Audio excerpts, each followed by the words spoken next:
Good morning students.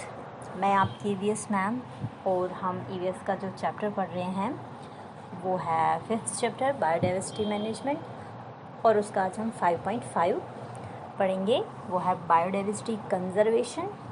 वो किस तरीके से हम बायोडाइवर्सिटी को कंजर्व करते हैं। वो दो प्रोसेस हैं, इन सिटू और एक्स सिटू। तो आज हम फ़िलहाल इन सिटू ही पढ़ेंगे। तो ये एक बायोडाइवर्सिटी कंजर्वेशन का एक टेक्निक है। कंजर्वेशन जो है बायोडाइवर्सिटी का, ये एक प्लानड मैनेजमेंट होता है नेचुरल रिसोर्सेज का, ताकि बैलेंस बना सके, मेंटेन कर सके बैलेंस नेचर में, और जो डाइवर्सिटी है वो होल्ड पे रहे, उसको हम बचा सके, कंजर्व कर सके। इसमें judicious use of natural resource होता है। हम हैफाजर्डली, रैंडमली एक्सप्लॉइट ना करें नेचुरल रिसोर्स को, एकदम आराम से यूज़ करें इस तरीके से कि वो हमारी प्रेजेंट जनरेशन के काम तो आएगी, जो प्रेजेंट जनरेशन के नीड्स हैं उनके काम आए, और जो हमारी फ्यूचर जनरेशन है उनके लिए भी बचा रहे, जिसको हम एक टाइप से सस्टेनेबल डेवलपमेंट या सस्टेनेबल यूज़ किसी चीज़ का हम बोल सकते हैं। तो हम उस तरीके से नेचुरल रिसोर्स को कंजर्व करें, उस मैनर में हम इसको जुडिशियल यूज़ करें। कंजर्वेशन जो है बायोडाइवर्सिटी का, ये काफ़ी इम्पॉर्टेंट है। इससे क्या है, कैसे इम्पॉर्टेंट है कि ये क्या करता है, ये प्रिवेंट करता है loss of genetic diversity of species. जब हम स्पीशीज़ को बचाते हैं, उसको एक्सटेंशन से हम बचाते हैं, एंडेंजर्ड होने से, वल्नरेबल होने से बचाते हैं, तो हम उसकी जीन को रखते हैं।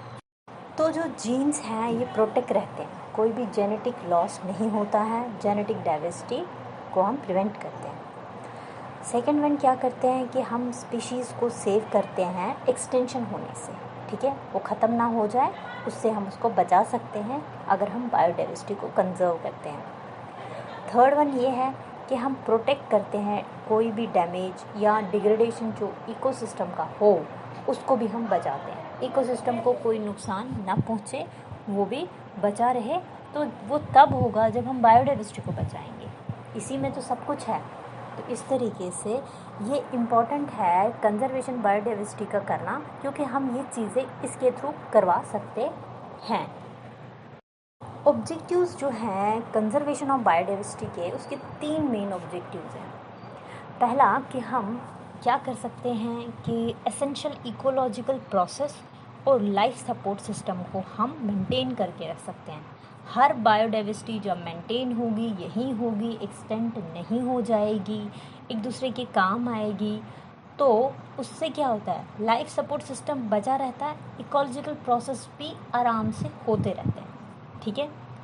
और सेकंड वन है कि हम प्रोटेक्ट कर सकते हैं बायोलॉजिकल डाइवर्सिटी को, क्योंकि हम बायोडाइवर्सिटी को प्रोटेक्ट कर रहे हैं, तो बायोलॉजिकल डाइवर्सिटी ही है, वो प्रोटेक्ट होगी, लॉस नहीं होगी। थर्ड वन है कि सस्टेनेबल यूटिलाइजेशन ऑफ रिसोर्सेज। जैसे कि मैंने आपको पहले ही भी बताया कि हम जो भी रिसोर्स यूज़ करते हैं, हमें वो सोच के करना चाहिए कि हमारी जो आगे वाली जनरेशन है उसके भी काम आना है इस रिसोर्स को। वो कैसे यूज़ करेगी उस रिसोर्स को, जब हम उसको अच्छे से यूज़ करेंगे, हमने एक्सप्लॉइट नहीं किया होगा, हमने उनके लिए भी बचा के रखा हो, जब हमने उनका सस्टेनेबल यूटिलाइजेशन की हो रिसोर्सेज की, तब प्रेजेंट जनरेशन भी आराम से यूज़ कर सकती है और फ्यूचर वाली जनरेशन के लिए भी बचा रह सकता है, ठीक है। अब है methods of conservation of biodiversity. कौन से मेथड्स हैं जिससे हम बायोडाइवर्सिटी को कंजर्व कर सकते हैं। 2 मेथड्स हैं इसके, इन सिटू और एक्स सिटू। आप इस फ्लो चार्ट में देखेंगे, इन सिटू में प्रोटेक्टेड एरिया नेटवर्क, ठीक है, उसमें sacred groves, sacred lakes, biosphere reserves, national parks, wildlife sanctuaries देखेंगे। बायोस्फीयर रिजर्व्स के 2 हैं और आगे ब्रांच निकले, टेरिशियल बायोस्फीयर रिजर्व और marine biosphere reserve.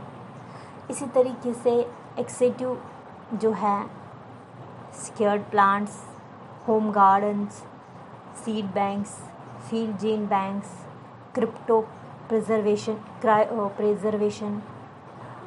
Botanical gardens, arboreta, zoological gardens, aquaria, ये जो हैं इनके थ्रू हम कंजर्वेशन ऑफ बायोडाइवर्सिटी करते हैं। फ़िलहाल आज जो हम पढ़ेंगे इस लेक्चर में इन सिटू मेथड्स पढ़ेंगे, उसमें क्या है वो, और नेक्स्ट जो लेक्चर होगा उसमें हम एक्स सिटू पढ़ेंगे, उसके एडवांटेजेस भी पढ़ेंगे। ठीक है, इन सिटू मेथड्स जो हैं इसमें क्या है, protected area network in India.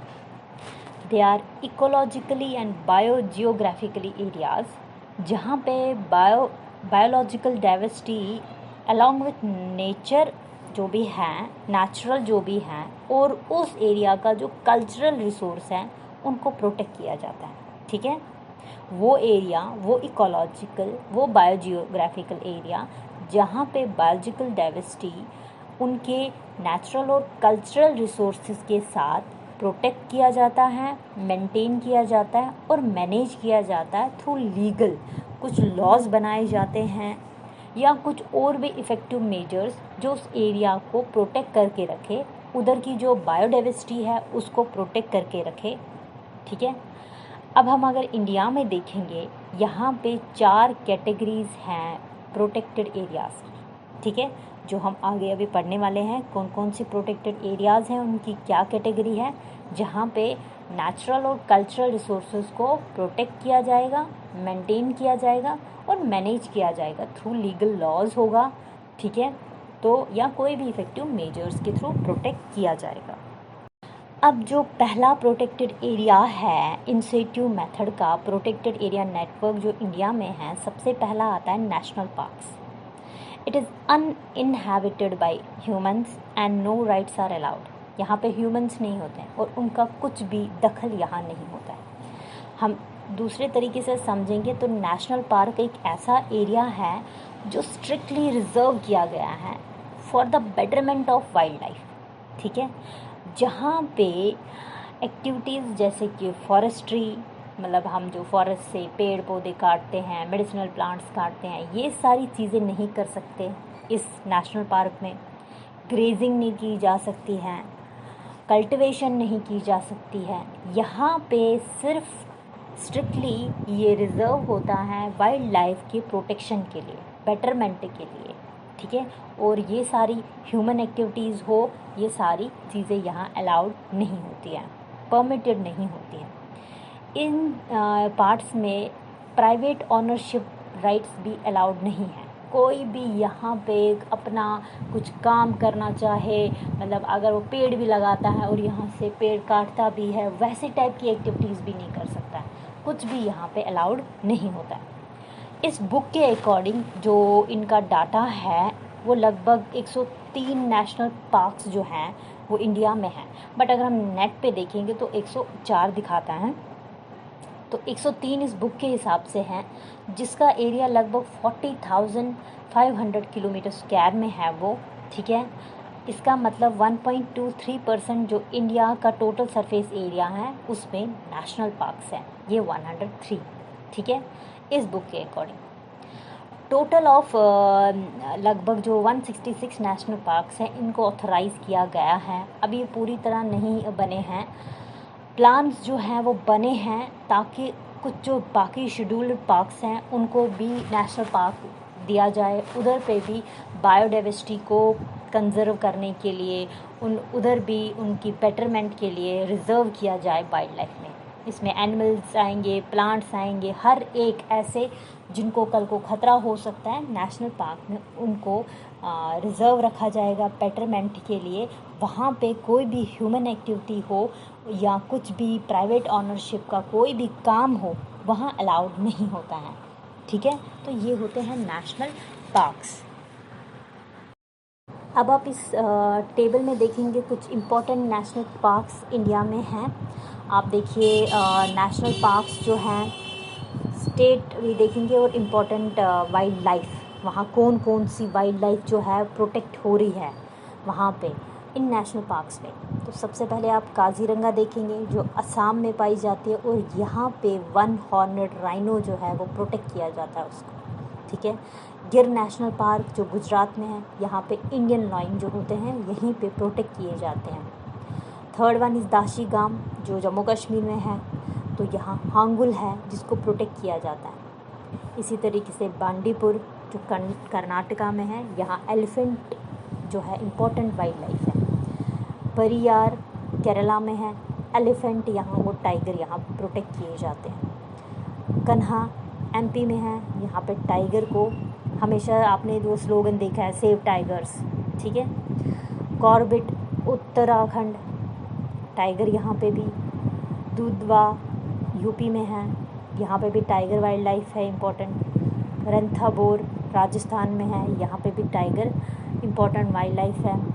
Sariska Rajasthan में है, यहाँ पे भी टाइगर को प्रोटेक्ट किया जाता है। इम्पोर्टेंट नेशनल पार्क्स जो इंडिया में है और यहाँ पे कौन सी वाइल्ड लाइफ को प्रोटेक्ट किया जाता है वो आपने देख लिया।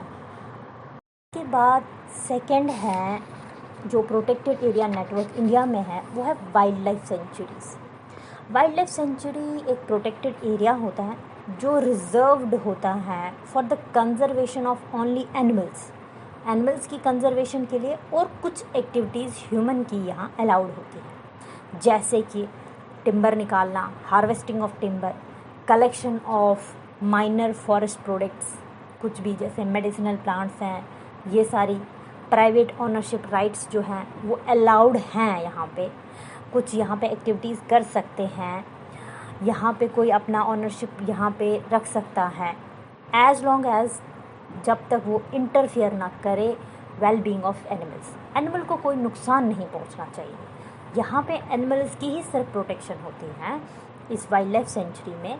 यहाँ पे कुछ एक्टिविटीज़ भी होती हैं, यहाँ पे प्राइवेट ओनरशिप भी अलाउड है, यहाँ बिजनेस टाइप कुछ भी कर सकते हैं, यहाँ पे मतलब उस हिसाब से आप फैक्ट्रीज लगा लो, कुछ लगा सकते हैं, मगर उनका कोई भी इंटरफ्रेंस इस एनिमल के साथ ना हो, एनिमल को कोई नुकसान ना हो। पोचिंग, हंटिंग, ये सारी चीज़ें यहाँ नहीं अलाउड है। बाकी एक्टिविटीज़ अलाउड है। नेशनल पार्क में कोई भी एक्टिविटी अलाउड नहीं थी, स्ट्रिक्टली वहाँ पे प्रोहिबिटेड था, मगर यहाँ पे अलाउड है।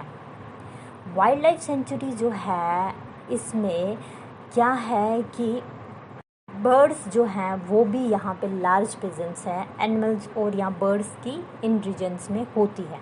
इसका एक कैरेक्टरिस्टिक्स है ये। लगभग इस बुक के हिसाब से और जो डाटा मिला है मई 2016 में, तो लगभग 536 existing wild life sanctuary in India है, जिसमें कवर उसने किया है 118,005 स्क्वायर किलोमीटर, जो लगभग 3.59% है जियोग्राफिकल एरिया कंट्री का। ये वाइल्ड लाइफ सेंचुरी का डाटा 2016 में निकला, बट अगर आज हम देखें तो 566 वाइल्ड लाइफ सेंचुरीज़ हमें अकॉर्डिंग टू नेट हम सर्च करके देखेंगे तो मिलता है।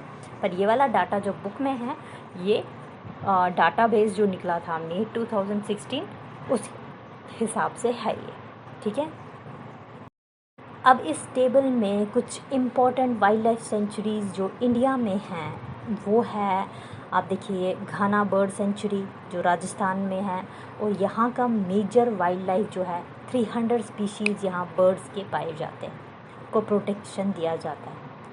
हज़ारीबाग सेंचुरी जो बिहार में है, यहाँ पे टाइगर, लेपर्ड ये प्रोटेक्ट किए जाते हैं।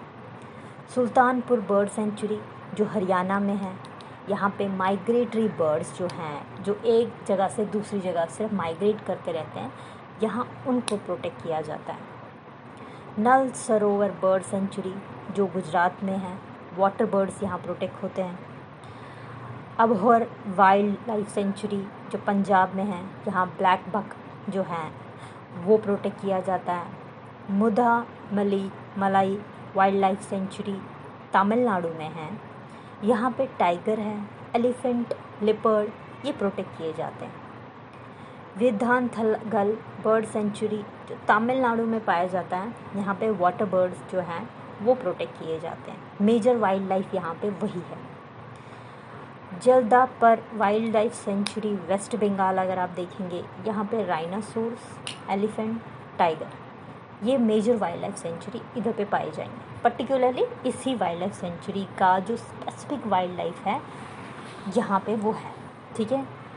वाइल्ड लाइफ सेंचुरी जो गुजरात में है, नाम भी आप देखेंगे वाइल्ड एस है, तो यहाँ पे वाइल्ड एस ज़्यादा है, इस वजह से नाम भी उन्हीं का पड़ा है। वुल्फ, नीलगाय, चिंकारा, ये यहाँ पे wild life, major wild life हैं। अब जो है वो है थर्ड वन, जो प्रोटेक्टेड एरिया नेटवर्क इंडिया का है, जिसमें हमने अभी तक national park, wild life sanctuary पढ़ी। अब थर्ड वन है बायोस्फीयर रिजर्व्स।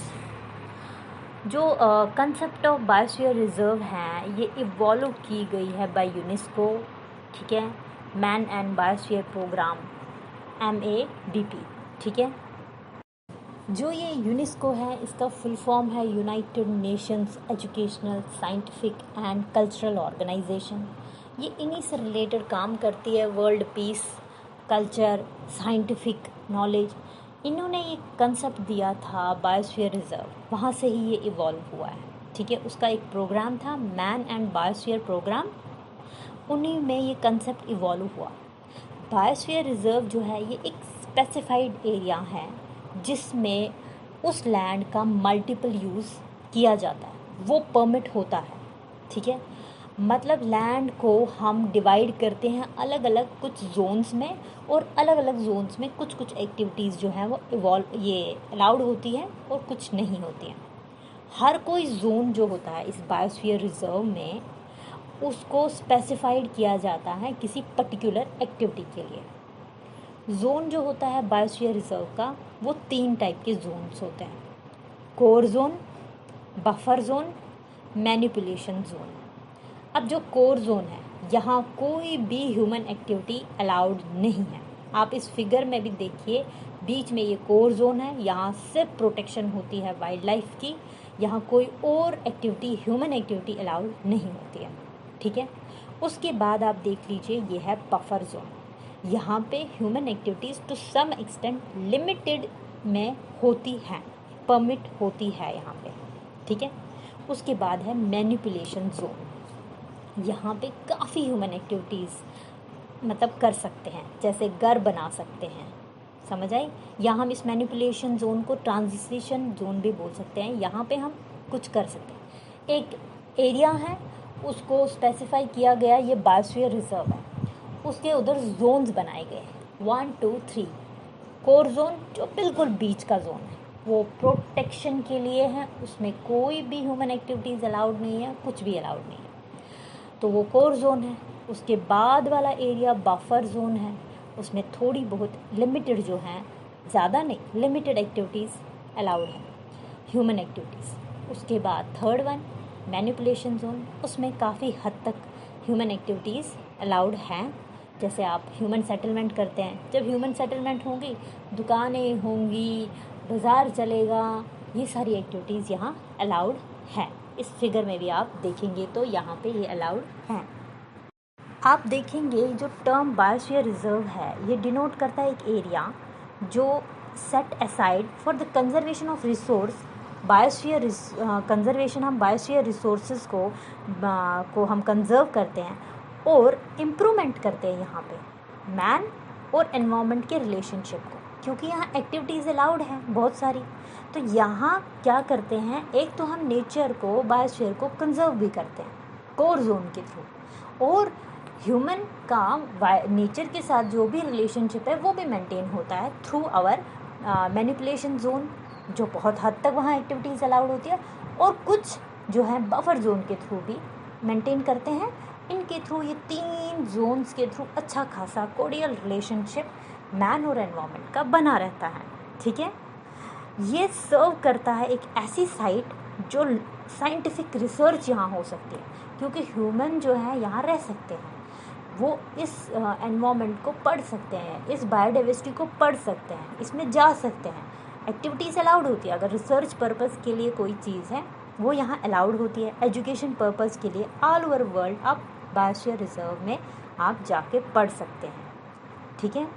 इंडियन गवर्नमेंट जो है उसने इस्टेब्लिश की है 18 बायोस्फीयर रिजर्व इंडिया में, जो प्रोटेक्ट करती है बहुत सारा large area of natural habitat than a national park और अ ह्यूमन सेंचुरी। इसमें इस बायोस्फीयर रिजर्व में यहाँ बहुत सारे नेशनल पार्क्स आ सकते हैं along with buffer zone, that are open to some economic use. ठीक है, जैसे मैंने आपको पहले ही बोला, बफर जोन जो है उसमें थोड़ी बहुत लिमिटेड एक्टिविटीज़ अलाउड होती हैं। इस टेबल में आप देखेंगे कि कुछ जो बायोस्फीयर रिजर्व्स जो इंडिया में हैं वो क्या हैं। आप देख लीजिए, नीलगिरी बायोस्फीयर रिज़र्व जो 1986 में बनाई गई है, और स्टेट कौन से में है वो तमिलनाडु, केरला और कर्नाटका। और क्या है टाइप वेस्टर्न घाट्स, यहाँ का फौना क्या है, नीलगिरी तहर, लॉइन टेलर्ड मकाओ, और एरिया है इसका 5520 स्क्वायर किलोमीटर। सेकेंड वन है नंदा देवी बायोस्फीयर रिज़र्व जो 1988 में बना, उत्तराखंड में है, वेस्टर्न हिमालयाज़ का टाइप है ये। की फौना स्नो लिपर्ड है, हिमालयन ब्लैक बियर है, और एरिया इसका 5860 है। थर्ड वन है गल्फ ऑफ मन्नार, 1989 में हुआ है ये, तमिलनाडु स्टेट, टाइप इसका कोस्टस है, और यहाँ का की फौना दुगहोंग है।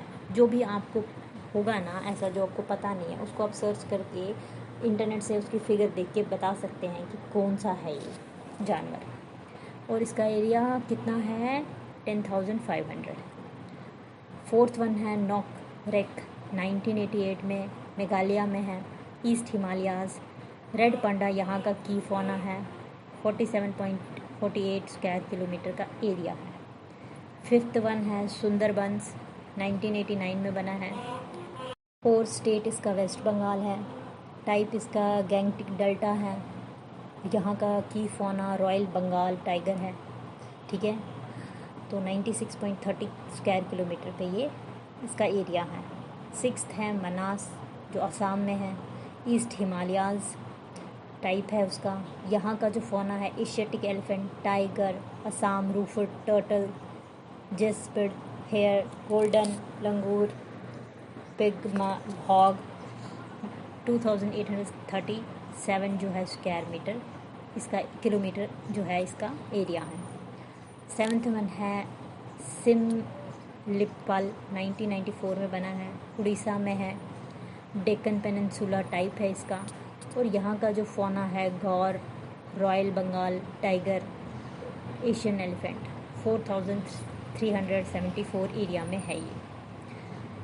एट्थ वन है दिल्हांग दिबांग, अरुणाचल प्रदेश इसका स्टेट है, ईस्टर्न हिमालय टाइप है, और यहाँ पे मिशमी थकिन मस्क डियर है यहाँ का फौना, और एरिया है इसका 5112।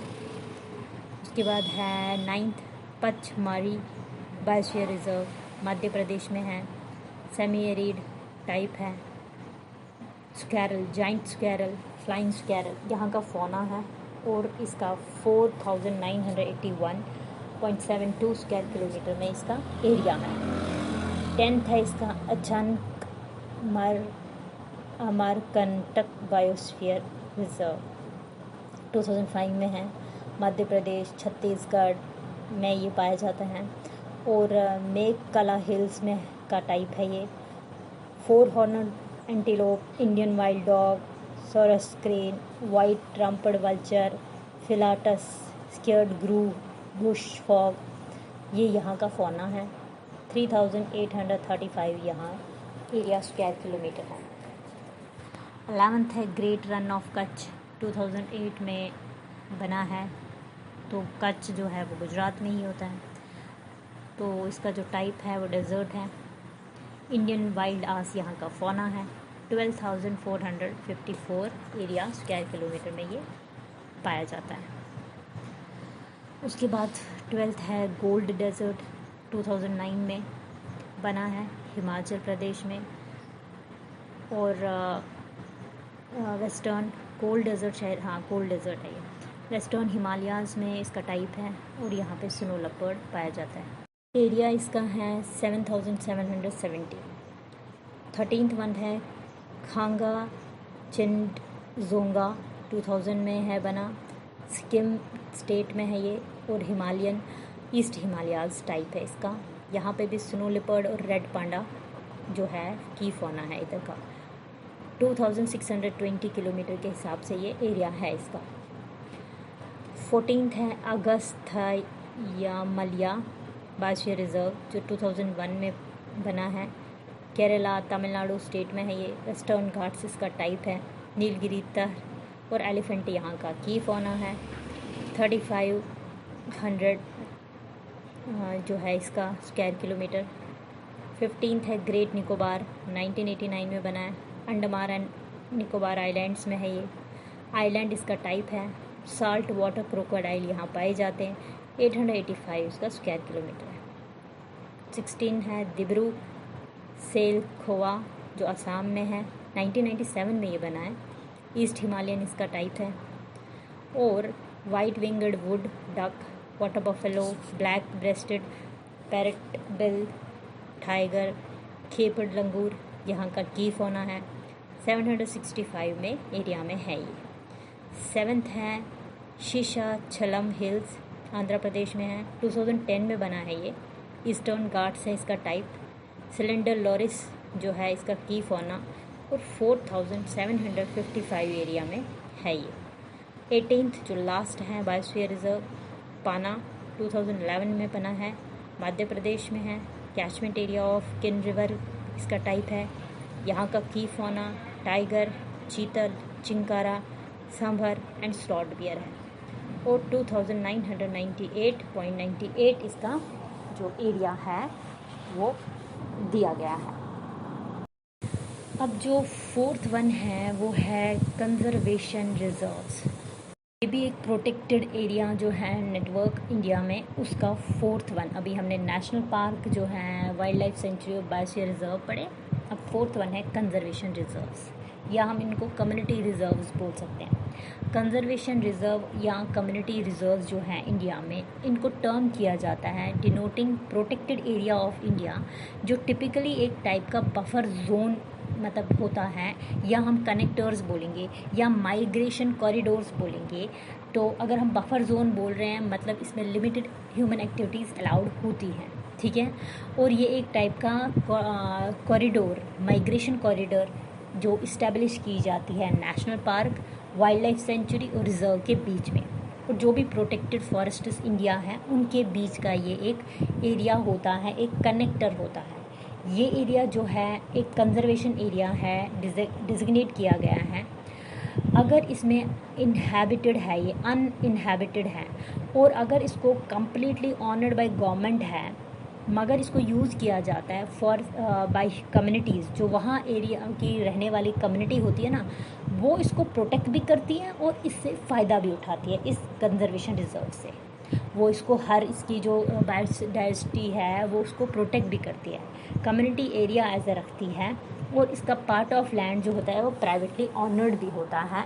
मतलब आप देख लीजिए, इस एरिया में जो लोग रहते हैं वो इस एरिया को अच्छे से प्रोटेक्ट भी करते हैं और इससे फ़ायदा भी उठाते हैं, इसमें काम भी करते हैं, नुकसान नहीं पहुंचाते। पेड़ अगर काटेंगे, पेड़ लगाएंगे भी, ठीक है। हर एक चीज़ को प्रोटेक्ट करके रखते हैं, कंजर्व। इसीलिए इसको कम्युनिटी रिजर्व बोलता है, क्योंकि कम्युनिटी इसमें पार्टिसिपेट करती है, उसको यूज़ भी आता है, ठीक है। अगर गवर्नमेंट अगर इसको अपना मतलब एक डिजिग्नेट करती है, एक कंजर्व रिजर्व है, तो फिर वो वहाँ के एरिया के लोगों को बोलेगी तुमको इसको प्रोटेक्ट भी करना है और इससे जो फ़ायदा है वो तुमको भी कुछ ना कुछ मिलेगा, ठीक है। तो ये कंजर्वेशन रिजर्व, या हम इसको कम्युनिटी रिजर्व भी बोलते हैं। अब जैसे कि हमने पहले पढ़ा था प्रोटेक्टेड एरिया नेटवर्क इंडिया में, तो उसके हमने 4 पार्ट्स पढ़े। अब हम दूसरा पढ़ने वाले हैं sacred forests and sacred lakes, जो हैं जो इन सिटू कंजर्वेशन के ही अंडर आता है। इसमें क्या है कि ट्रेडिशनल स्ट्रेटजी जो है फॉर प्रोटेक्शन ऑफ बायोडाइवर्सिटी, जो पुराने ज़माने में, आजकल तो साइंटिफिक वे से बायोडाइवर्सिटी को प्रिजर्व किया जाता है, डिक्लेयर किया जाता है किसी एरिया को कि ये प्रोटेक्टेड एरिया, यहाँ कुछ भी अलाउड नहीं है। मगर ट्रेडिशनली जो पुराने ज़माने से चल रहा है एक स्ट्रेटजी कि हमें बायोडाइवर्सिटी को कंजर्व करना है, वो इंडिया में पहले से है। कोई गवर्नमेंट रूल बनाए ना बनाए, कोई गवर्नमेंट इसको डिक्लेयर करे, तारे बांधे, वो करे ना करे, बट इंडिया का एक प्रैक्टिस रहा है कि वो अपने बायोडाइवर्सिटी को अपनी ट्रेडिशनल स्ट्रेटजी के थ्रू ही प्रोटेक्ट करती है। मतलब उनका एक वो भी तरीका है। वो कैसा है कि एशियन कंट्रीज़ या इंडिया ये बहुत सारी चीज़ों को सिक्योर्ड बनाती है, पवित्र मतलब पूजनीय, उनको पूजा जाता है, in the form of स्क्योर्ड forests हम बोल सकते हैं, स्क्योर्ड लेक्स बोल सकते हैं। बहुत सारे छोटे छोटे पैचेस हैं फॉरेस्ट के, उनको सेफ गार्ड करते हैं रूरल कम्युनिटीज़ जो वहाँ की होती है, ड्यू टू रिलीजियस सेनिसिटी। उनको लगता है कि उनका रिलीजन इससे रिलेटेड है। जब रिलीजन की बात आती है तो कोई किसी को नुकसान नहीं पहुँचाता है, ठीक है ना। तब हमेशा हम प्रिजर्व करके रखते हैं चीज़ों को, क्योंकि हम उसको रिलीजन से जोड़ते हैं। फॉर एग्ज़ाम्पल, हम कभी भी, जैसे हिंदू धर्म में पीपल, तुलसी, इनको कभी भी हार्म नहीं पहुंचाया जाता, काट नहीं दे सकते ऐसे, क्योंकि हम लोग इनको पूजते हैं। तो इसलिए जब जिस चीज़ को पूजा जाता है, जैसे कोई भी जानवर हो, तो उनको जब पूजा जाता है तो उनको हम हार्म नहीं पहुंचा सकते। These have been free from all disturbances, तो वो हमेशा कोई भी डिस्टर्बेंस उनको नहीं होती है। स्क्योर्ड फॉरेस्ट्स जो हैं बहुत सारे सेवरल पार्ट्स ऑफ इंडिया में लोकेट किए गए हैं। उनको रूरल कम्युनिटी या वहाँ के लोग जो हैं उनको प्रोटेक्ट करके रखती है। लाइकवाइज सेवरल वाटर बॉडीज़ जो हैं, उसी तरीके से वाटर बॉडीज़ को भी प्रोटेक्ट किया जाता है। जैसे हमारे कश्मीर में बहुत सारे नाग हम बोलते हैं, बहुत सारे वो पानी का दरिया है जो हिंदू जो हैं उनको बहुत ज़्यादा पूजते हैं, उनको हमेशा प्रोटेक्ट करके रखते हैं। एक किचियो पलरी लेक है सिक्किम में, जिसको डिक्लेयर किया गया वहाँ के लोगों ने कि ये स्क्योर्ड है एक लेक। उसकी वजह से वहाँ का एक्वेटिक फ्लोरा और फाना बचा रहा। हम भी अगर कश्मीर में देखेंगे, हमारे भी वहाँ पे बहुत सारे जो हिंदू थे उन्होंने कुछ लेक्स को स्क्योर्ड लेक्स मतलब उनके हिसाब से था, तो वहाँ का फ्लोरा फाना उस हिसाब से बच जाता था, क्योंकि ये एक ट्रेडिशन था। तो ये भी एक ट्रेडिशन जो है, ये एक प्रोटेक्शन करने का तरीका ही है बायोडाइवर्सिटी को। आज हम देखेंगे 1000 square kilometre undisturbed sacred groves हैं, कुछ ऐसे स्कैटर्ड पैचेस हैं ऑल ओवर कंट्री, जिनको पूजा के हिसाब से इबादत करके रखा गया है कि उनको कोई नुकसान नहीं पहुंचता है, क्योंकि हम उनको सोचते हैं ये इबादत की जगह है, इसको पूज सकते हैं। तो वहाँ वो प्रिजर्व उसी कंसेप्ट से होगी, ना कि गवर्नमेंट के लीगल लॉज वो सब बनाने से। जो ग्रूव्स होते हैं रिमोट और इनएसेसिबल जंगल एरियाज़ में, वो हमेशा remain अनटचड and religious and स्क्योर्ड sentiments जो है इन ग्रूव्स को प्रोटेक्ट करके रखते हैं।